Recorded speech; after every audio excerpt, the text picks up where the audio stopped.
Alright, whenever you're ready.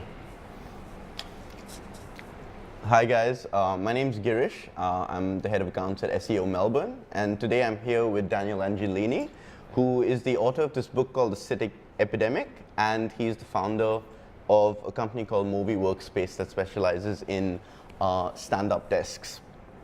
So, how are you doing today, Yeah, Dan? good, thanks. Good? Thanks very much for having me today. Oh, no worries, my pleasure.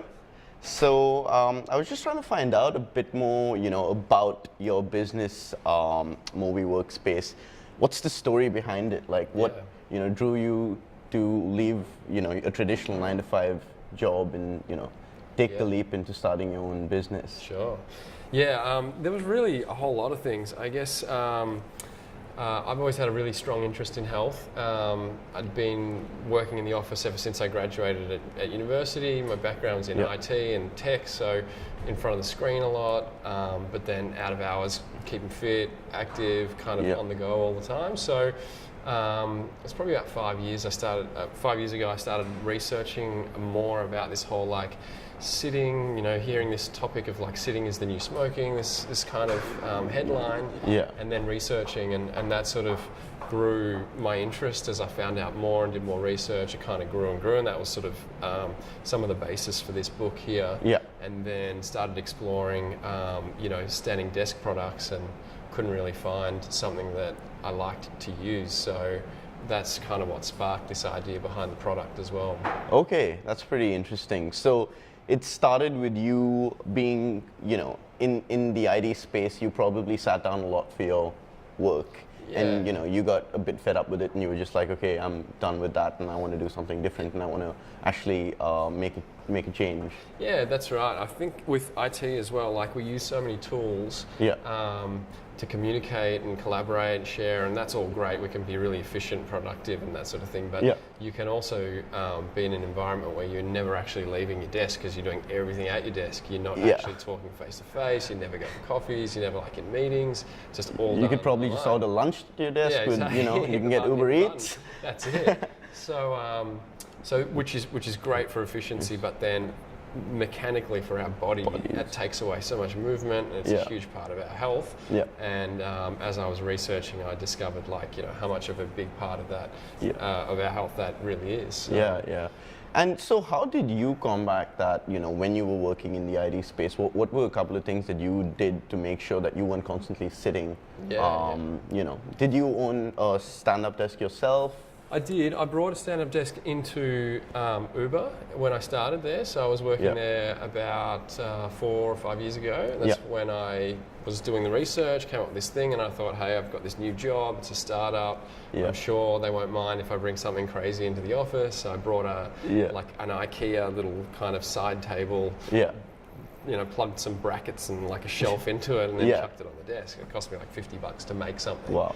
And then brought it in, and it kind of grew from there. And then we eventually bought some products and then rolled that out across the office, and then just was sort of curious. I was getting people's feedback. I was asking them hey, what do you think of this new thing? But some of the different things we were doing there to kind of get away from sitting, aside from the desk, was just trying to change some of the culture. So, when we were having meetings, we'd get out and do walking meetings and actually do laps around the block. We'd go for a walk if we're having a meeting, trying to get out at lunchtime, having meetings in groups, standing up around whiteboards, that sort of thing. Just trying to get up on your feet more so you don't have those big chunks of, 3-4 hours of sitting. Because time before that, and at another job I had, you'd grab a coffee, get into the office, you'd sit down, and you literally wouldn't move until lunchtime, and that's when all the problems start to really creep in when you're doing that sort of thing. And do you think that, when you did implement, you did get a couple of these desks at Uber, did you notice that a lot of people were really receptive to using these desks? And did you see the difference it make in their work sort of environment? Did it make a big difference? Yeah, I think so. It was really interesting. It was a very new concept at the time. So it was pretty early on. And this was around 2014, right? Yeah, 2014. And unless people had found out more about it and really jumped into it and understood what this whole thing was all about. unless they had done that, then they weren't really interested in trying. So we kind of had two groups of people. We had the people who used it and loved it and they were really, really into it, and then we had the other people who were just like, I don't care. This is like, whatever, you know. So the people that were using it would love it, and I found I was using it myself, especially in the afternoons. You have better energy. You sort of a bit sharper, a bit more productive. Just keeps you a bit more upbeat. Like it sort of lifts up your mood a little bit. It was also one of the other reasons why I wrote this as well, because I thought. After doing the research, it was like if people don't understand why it's good for them, why they need to move, what the motivation is, then they're not going to see it as a positive thing. So because it's quite new, there's a fair bit of education there, I think. Interesting. And the book, in this book you've researched, as in you've done a lot of research with academics, you've done a lot of research with athletes, so just to understand what went behind the making of this book. I'm trying to understand in terms of the challenges that you faced with this book. Like, how long did it take you, to, get this book published from the inception to finish? And also, were there any interesting athletes who, helped you shape the book? It was. It was a bit unintentional. I didn't really say, okay, there's this problem, we need to educate, let's go write a book. I was kind of just curious and researching, and then in this book there's a lot of medical journals. So some of these are 150 pages. They've been published by universities and using Google Scholar and all that kind of stuff. Originally that was the starting point. It was more of like just a lot of curiosity, interest, and then it kind of evolved from there. So I was reading this stuff and then sort of summarizing it and imagining that it would become blogs in the future. And I think Seth Godin says, like, write your blogs, then write the book. And I heard that like a year ago, but anyway, we'll use it for blogs now. So it was just like reading these things, summarizing them, grabbing kind of bits of summary and tips and whatever it was from that. But overall, it probably took maybe like a year and a half or so. As a gradual process. It was probably a year of like researching, Googling, getting these things. Because sometimes you find like one or two of these research papers, and then it'll open up another question. What happens if I don't move during the day, but I exercise 5 mornings a week at the gym? Does that mean I'm okay? And it's like, well, I don't know. So let's say exercising and sitting, and how does that kind of overlap? So there's a lot of case studies like that, or scenarios like that. And then after doing all of that, I thought, well, what if a doctor picks this up and says, well, you're not a doctor, you haven't verified this. So that was like, okay, I better go and talk to the experts. So it was a pretty broad range, really, with the experts. Like, we had some really interesting ones. One of the most interesting ones there was probably friend of mine who's a neurosurgeon. He does spinal surgery. Like 90% of his week he's operating, and he basically says that most of his work now is like lower back. And posture and things like that. And it's lower back related operations, and it's people who are probably 50 plus, professionals, been sitting for years and years. And it's just wear and tear, and it's gotten to a point where they have those kind of issues. So he sees the effect of this, and he's just like 100%. There is a link between sitting and lower back pain and postural issues and a whole bunch of other things. But especially for him, his perspective is that lower back pain. So it's that's why I just think like moving more, using a standing desk. We're at work, it's sort of hard to be away from our computer. It's a good tool to have to... I mean, you can't get anything done without a computer in this day and age, let's face it. So. That's it. And just, I guess touching up on a couple of, the company Movi, when did it start? When did you guys started? And who is the desk for? Like, who is an ideal customer? So probably did about a year's worth of research. And then started looking at concepts. Yeah. And just to get clarify, when you were doing the research, were you working research full time, or did you have a part-time job as well? Okay. Yeah, still working full time. Yeah. And then doing it outside of hours. Okay. And then probably the second year was the same sort of thing. Yeah. So I'd say this has been going on for maybe like 3 or 4 years now. Yeah. The first couple of years were probably, after hours kind of thing, side project, and then it transitioned into more of a full-time thing after that. Yeah.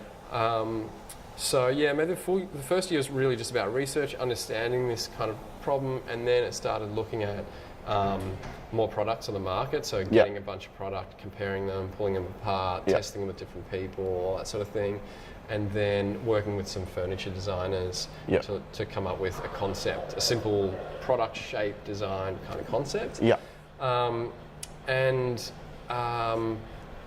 The main thing, it came down to maybe 3 or 4 key things that you need as a user. Yeah. The first thing was space, you need a lot of space because you've got screens, you've got paper, you've got notes, you've got iPads, whatever it might be. Yeah. You need space. The other thing was ergonomics. Yeah. So you need to go from here to here and not stop there. You need to really make sure it's got a lot of elevation, which a lot of the products don't. And then another one was stability as well. So when you're working, you want it to be rock solid, not to lean, tip. You don't want it to tilt or flatten when you're working on it, sort of gravitates down or anything like that. So there's a bunch of other things, but they were kind of like the 3 main things. Yeah.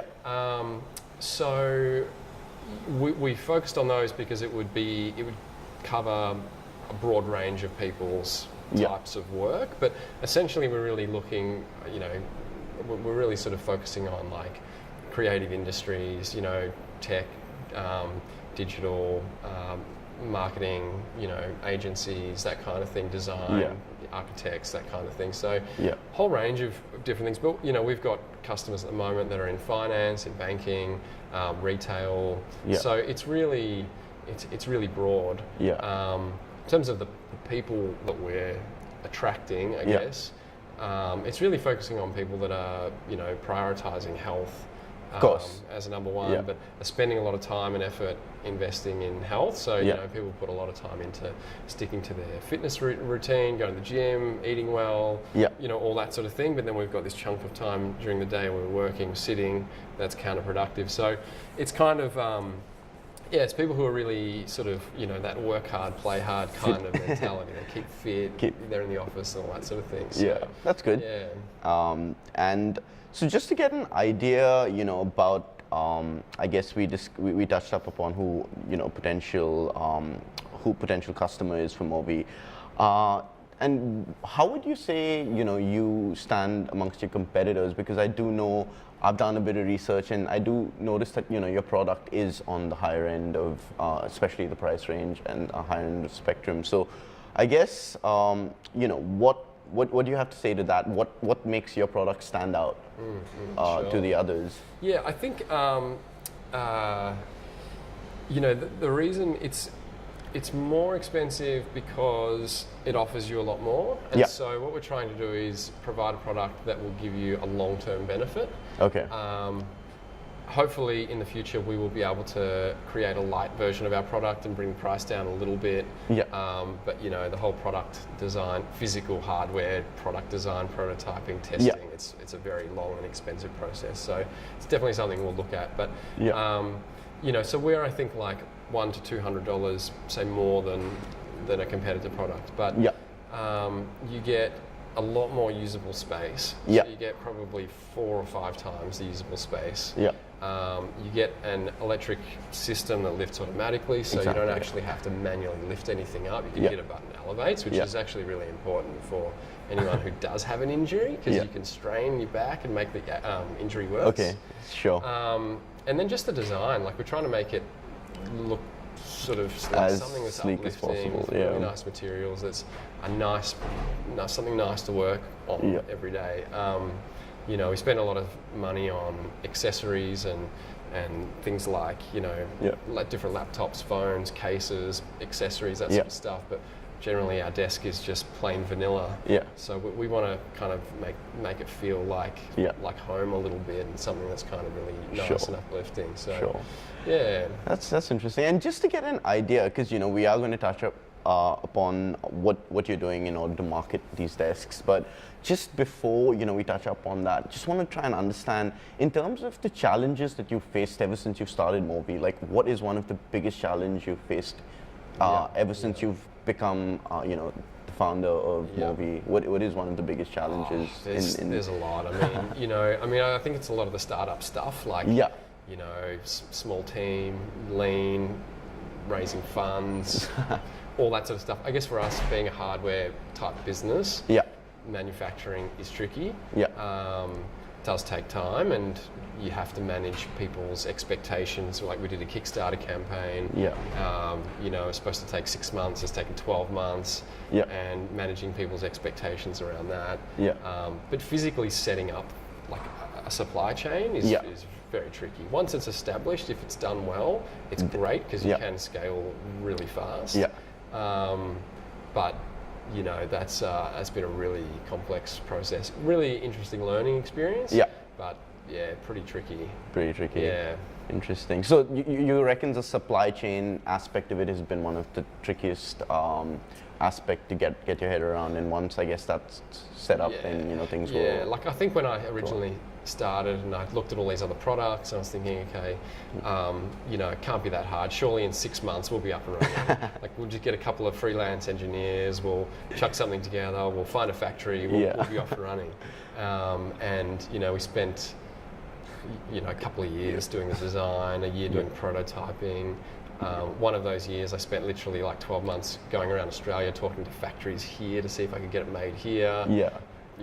Again, ridiculously expensive, I guess, trying to get it made here. There's not much interest for for consumer type products here for this sort of stuff if it's new, and you can't guarantee that you're going to be doing this much volume every month. It's just so it's not according to them it's not sustainable, but again, it's too risky, too hard.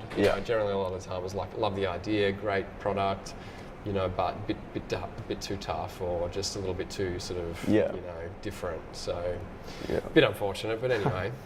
That's good. But so now you're getting your desks made in China, or So we're set up in China, and having been over there quite a few times, you can get all spectrums of quality, and that's why you need to physically spend the time going and really walking the floor on these places. But the top end of stuff over there is as good as anywhere in the world. Like, of course, everything's made there. It's manufacturing mecca. That's right. All right. So now I guess getting down into a couple of more important online aspects of your business. So how long have you had the website for Movi Workspace? We've had a few different versions of the website. Yes, of course. And they've kind of, I guess, when you start projects, like, you have an idea of a concept, what it is, and it kind of evolves. So we've gone through different phases until we're launch ready. So, we've probably had a simple website up for the last maybe 2.5 years or so, or 3 years. Okay. And what platform was that website built on? So the first one we did was a custom coded, totally custom coded, no CMS. I don't know why. I think it was like when I was still working full time, and I wanted to rush into like getting something live. And I met these guys through Odesk, which is Upwork.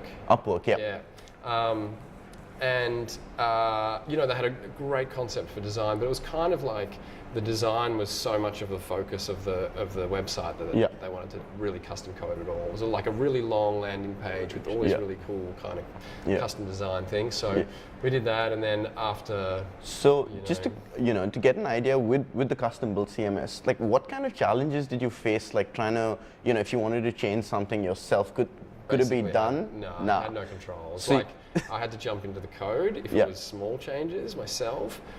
But generally, if it was really big changes, it was go back to the guys with a brief. They were in the UK, time delays and all the rest.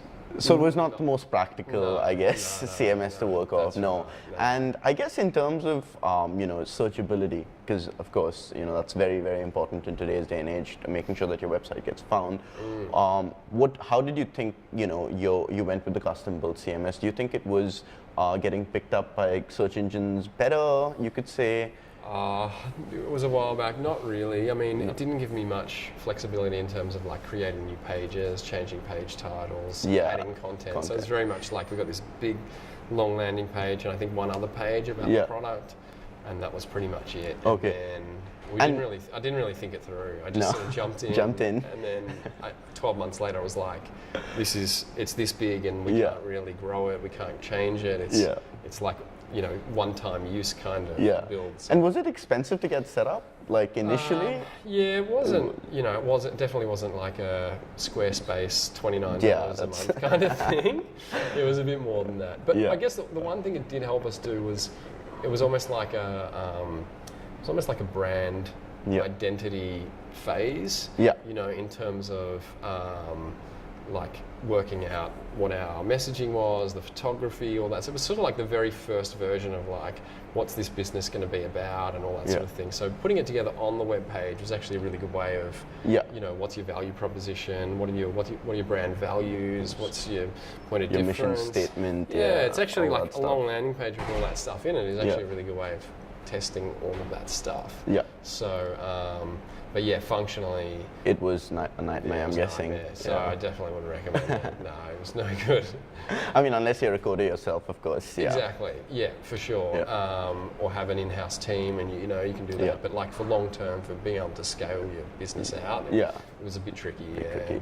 So that was the first phase of your website, and lasted, I guess, a year with that custom built CMS. And I'm guessing you bought the domain name sometime around then. So your website was fairly new. It was just still trying to get picked up by search engine bots. And so just to get an idea, what was the next phase of your website? What was the next platform that you moved to? Next platform was on, what is it called again?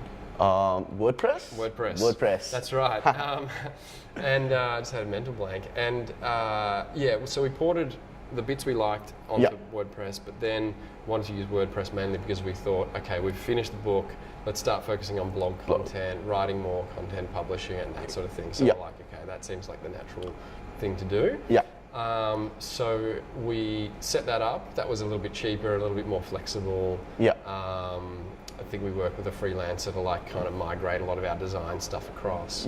But then when it came, so we probably ran that for about 12 months. And then when it came time to think about launching a shopping cart, we didn't look at WooCommerce. We just thought like Shopify seemed to be the real kind of market leader. And with all the different plugins and apps and all that kind of stuff, we thought API integrations makes it very, very easy to sort of just to get any type of API running. It's pretty easy. Interesting. So I mean, in terms of your current, so you're pretty happy with Shopify and the service that you're getting from them. So Shopify's been great. We've been using that for probably since earlier this year. We find it great in terms of, it covers blogs well, easy to keep rolling out more products. There's pretty good SEO control in there from what I can see. And the app integration's great. Like every time you've got a problem, you can generally find an app. Like we need to create a US store, and I'm thinking, how the hell am I going to do this? I've got to get it done this week. Googling before, you can find apps that duplicate your store and geolocate based on IP, and you can plug that in. It's $10 a month, and it's for what you get, it's relatively cost effective. I think that's good. I think for like bigger companies, enterprise stuff, sure they could use Magento and all that kind of stuff. But I think for what you pay, it's great value. And you think it's better value than WordPress as well, with the shopping cart integration? On the shopping cart side, from what I've seen, I mean, I didn't really get into WooCommerce. People say that's great as well, but I just seem to see so many resources for Shopify, like in terms of themes and apps and support networks and resources when you Google in terms of help and tutorials. So I don't know. I just think there's so much out there. You can really do a lot yourself if you've got a bit of time. You're not reliant on someone to help you constantly with that's it. with maintaining it and upgrading it. Yeah, I mean, we still use an agency to help us with design and that sort of stuff. Yeah. So front end development, because we have a custom coded theme. Yeah. But we still have an ability to create new pages, move all the modules around on the page, so everything works like really easily that way. So, okay, that's great. Yeah. Nice. And so just to get an idea with how you're promoting the product, because obviously that's very, very important. You're trying to get your brand name out there. You're trying to get your your product out there. What mediums are you using currently to promote your the desks? Yeah. So we're sort of like we've done some pre-launch stuff and pre-orders and that kind of thing. So we're sort of gearing up for a more official launch later this month, and hopefully we'll start to then drive more traffic to the site and everything. So we're doing a lot of organic stuff like email marketing, social content, blogging, because a bit of SEO. Yeah, a bit of SEO as well, definitely. Which has really helped, and just even actually optimizing page name titles and meta descriptions has actually really helped us get on first page and that sort of stuff. So and then just contacts through networks and things like that as well. Okay. Yeah. So pretty interesting. You mentioned this. So you said that you had a lot of pre-orders. Where is the business right now? Are you currently taking orders for the next batch, or what stage are you at right now? Yeah, so we've got some stock in at the moment, and we've got some more actually arriving tomorrow. And then once we've got that, we'll get it all sorted, and then we're sort of officially good to go. Okay. So we have been kind of just trickling through some orders, but not kind of going out there and sort of officially saying, hey, we're here, just because. We've got one option in, but not the other option. So if someone orders, the white version of the desk, then they might have to wait until it's in. So, so we're almost there, and then I think we'll ramp up with probably focusing on. I think Google Ads could be a good one. Google Shopping, I guess, is another area where you definitely. could. Yeah. I think for our type of product, we've done a little bit of work on social. I think it's more branding and awareness. I don't think it's really going to be like. Watches and sunglasses where it might just convert. But, I think, if someone's going to look for a standing desk, they'll probably go to Google, they'll search, and they'll have a look what comes up and go from there, Or if they see your ad on Facebook, if it's attractive enough, they might just, search your name, Movi, and again, that adds brand value to your SEO, because, people are searching for your brand name a lot more, and, it's driving your brand equity up, I guess, online at least. And apart from that, are you doing any other offline sort of, campaigns to promote Movi? Yeah, we're doing some. We've done some different expos throughout the year. Yeah. We're actually doing one with Startup Grind. They've got an APAC conference in December. Yeah.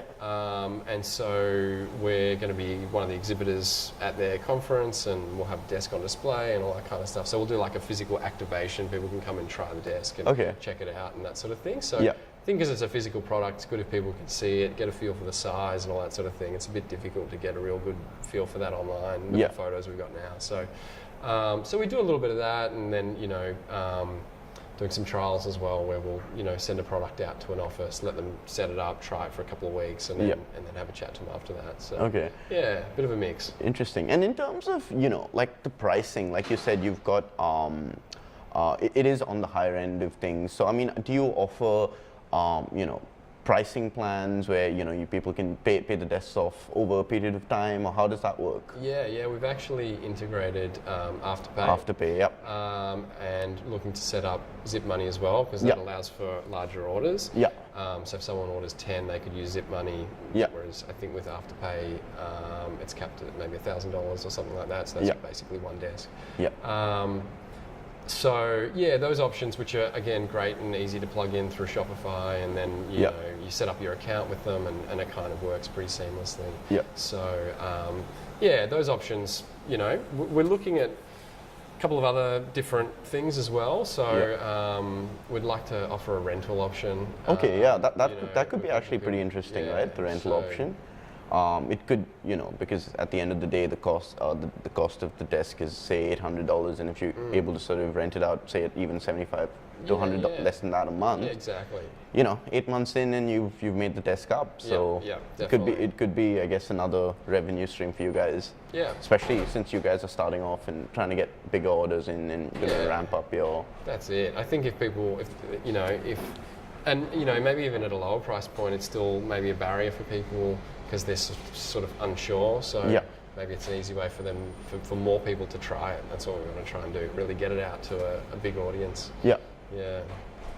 And I mean, in terms of, I'm guessing you guys offer some sort of, if you're not happy with the product, we refund you sort of type things. Do you guys offer anything like that? Yeah, we have like a 30-day guarantee as well. So we haven't had any returns on any of the pre-orders or that's great. Like that, which is good so far. That's exactly what I was leading to. Have there been any customers that are not happy with the product so far? No, it's been so good. Yeah. That's I mean, good. when we kind of go out to a bigger audience, we'll see what happens with that. But with all the customers we've got so far, everyone's happy with it. And, enjoying it, and feedback's been really positive. We're starting to get some reviews now, which is great. Nice. So, I think it's good to offer something like that guarantee when it's a new product, and you've got these market leaders like Koala mattresses and all that sort of stuff. They're really setting the standard high for how easy it is for people to buy in the online shopping world. And I think it's kind of like Amazon in the US. Like Amazon sets the bar, and then everyone has to try and match that. Koala's kind of one of those front runners that set the bar, and now everyone's kind of trying to match that. So we offer a 30-day trial, free delivery, a 5-year warranty, all these kind of things that sort of take away any of that risk. Interesting. And in terms of, I guess another very important aspect of SEO is, videos and video content management, because obviously YouTube is the second largest search engine now, and so many people are searching for things on YouTube. People have started searching on YouTube like they've started Googling. So I mean, what do you have, I guess, a strategy in place for that? Because at the end of the day, that is going to have a lot of eyeballs, YouTube. So what do you think your strategy is there? Have you thought about what you plan to do in the video space? I know we need to create more content. We've got some content. You've got a YouTube channel, a basic We've got a YouTube channel. We've got, maybe 15 videos there, short clips and that sort of thing. But we definitely need to create more product videos and more like how to use the product and those kind of things. So it's definitely something we've got on the cards. It's really about trying to find, we don't like to do anything that doesn't look great and is engaging. So it's kind of like it's like anything with design or creative. It's if you cut corners, you don't really get a really good finished product. So to do good quality video production can be expensive too. Very expensive, so it's definitely something next year. We're starting to storyboard a few things and plan some more content. But I totally agree with you. It's definitely worth having a good presence in that space.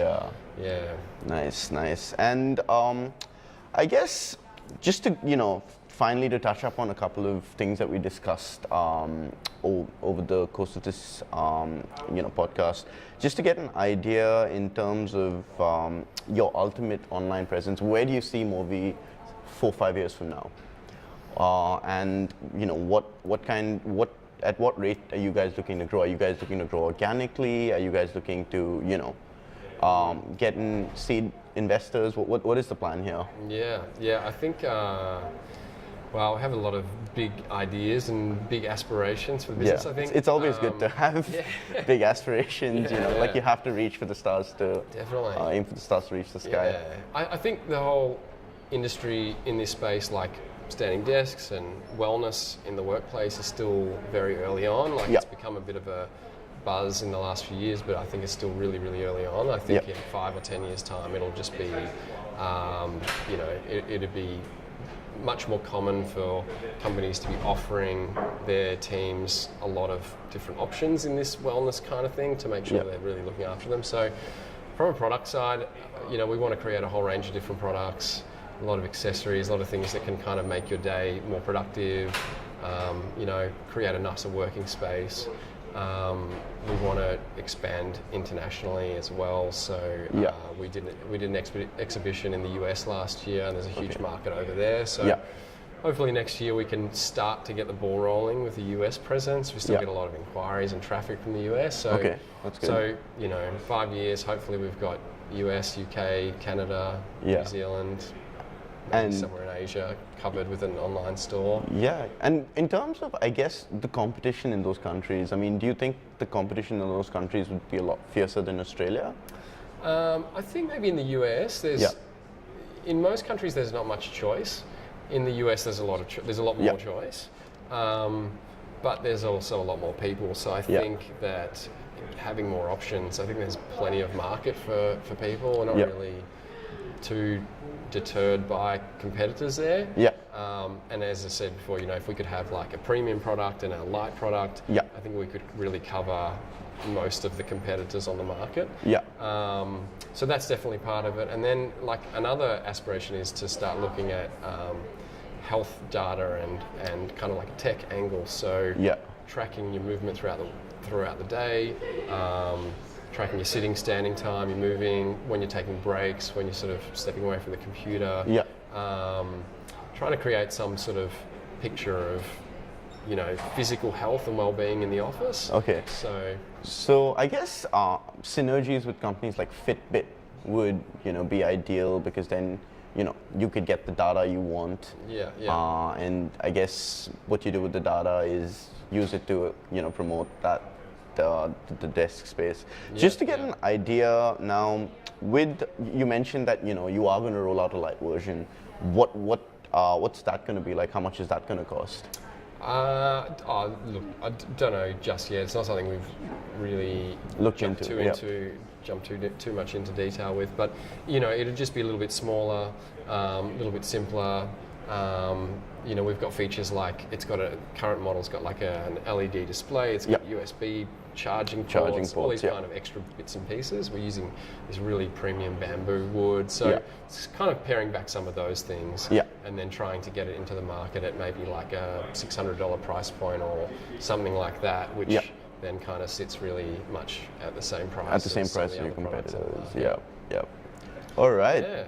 I guess, you know, that's pretty much it. It was great, I guess, chatting with you. Cool. And best of luck with Movi for the future. And, you know, I hope you do reach your ultimate goal, which is, I guess, global expansion. That's it, world domination. World domination.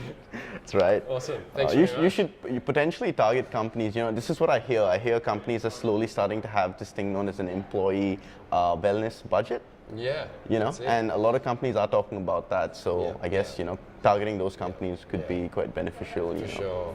Look, it's such an important thing. I mean, you know, people, I've experienced it too from companies where you've got a really, really hard culture and you can burn out after 2 or 3 years of working crazy hours, heaps of stress.